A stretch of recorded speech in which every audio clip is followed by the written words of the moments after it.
আপনারা নবীদের জীবনে যদি খেয়াল করেন দেখবেন যেই নবীর জীবনে পরীক্ষা যত বেশি সেই নবীর জীবনে সফলতাও তত বেশি।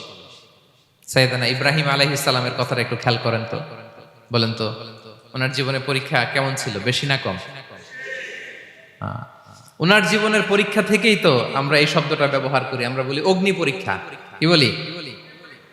মানে আগুনে নিক্ষেপ করা হয়েছে সাইয়েদনা ইব্রাহিম আলাইহিস সালামকে, তাও স্বাভাবিকভাবে না, উলঙ্গ করে, ন্যাকেট করে ওনাকে অপমানিত করবার জন্য ওনার গায়ের জামা কাপড় খুলে উলঙ্গ অবস্থায় আল্লাহর খলিল সাইয়েদনা ইব্রাহিম আলাইহিস সালামকে অগ্নিকুণ্ডে নিক্ষেপ করা হয়েছিল। এরকম এক্সপিরিয়েন্স এই অডিটোরিয়ামের ভেতরে আমাদের কখনো হয়েছে? তাইলে সাধারণ মানুষের জীবনের পরীক্ষা আর নবীদের জীবনের পরীক্ষার মধ্যে পার্থক্য আছে না নাই? ওই পরীক্ষায় উনি পাশ করে ফেললেন। ৮৬ বছর পর্যন্ত আল্লাহর কাছে দোয়া করলেন, আল্লাহ আমাকে একটা নেককার সন্তান দাও। আল্লাহ সন্তান দেয় না। ৮৬ বছর পরে আল্লাহ তাআলা সাইয়েদনা ইব্রাহিম আলাইহিস সালাম এবং হাজারের ঘরকে উজালা করে সন্তান দিলেন। সাইয়েদনা ইসমাঈল আলাইহিস সালাম পৃথিবীতে আসলেন কত বছর বয়সে? ৮৬ বছর বয়সের এখানে কেউ আছেন? হ্যাঁ, আছি আমরা? কেউ নাই। ৮৬ বছর বয়সে প্রথম সন্তান পেয়েছে। তাদের ঘরকে উজালা করে আল্লাহর নবী সাইয়েদনা ইসমাঈল আলাইহিস সালাম আসলেন।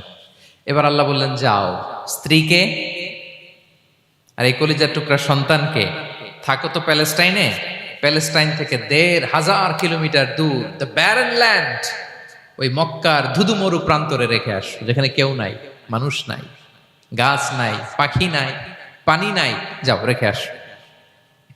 আচ্ছা বলেন তো, ৮৬ বছর পরে যে লোকটা সন্তান পেল, বুঝে শুনে উত্তর দিয়েন, ৮৬ বছর পরে যে লোকটাকে আল্লাহ তাআলা সন্তান দিল, তার হৃদয়ে ওই সন্তানের জন্য মায়া বেশি না কম?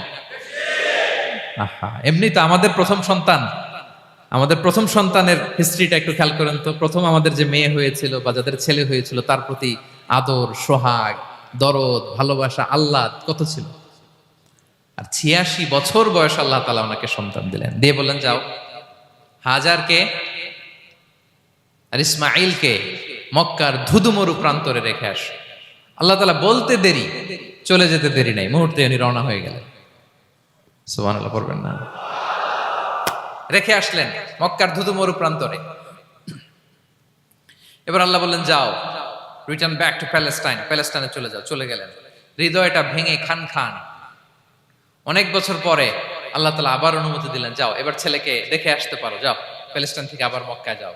সাইয়েদনা ইব্রাহিম আলাইহিস সালাম প্যালেস্টাইন থেকে আবার ১৫০০ কিলোমিটার পথ পাড়ি দিয়ে, এখনকার মতো ফ্লাইটে যায় না, গাড়িতেও না, উটে করে। কিসে করে?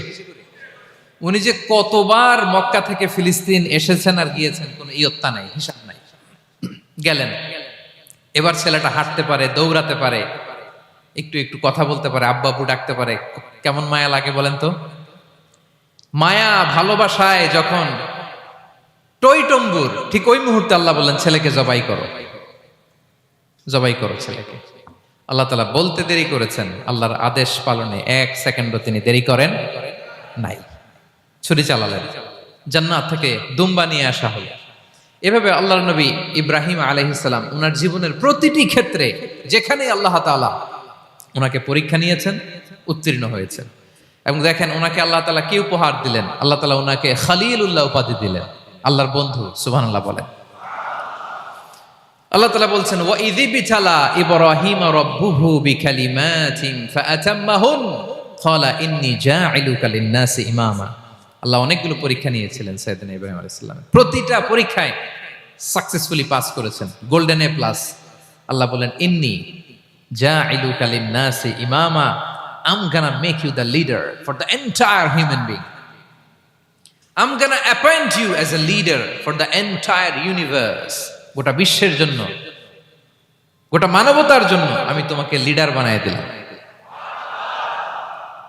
ইযামুল জাযাই মা'a ইযামিল বালা।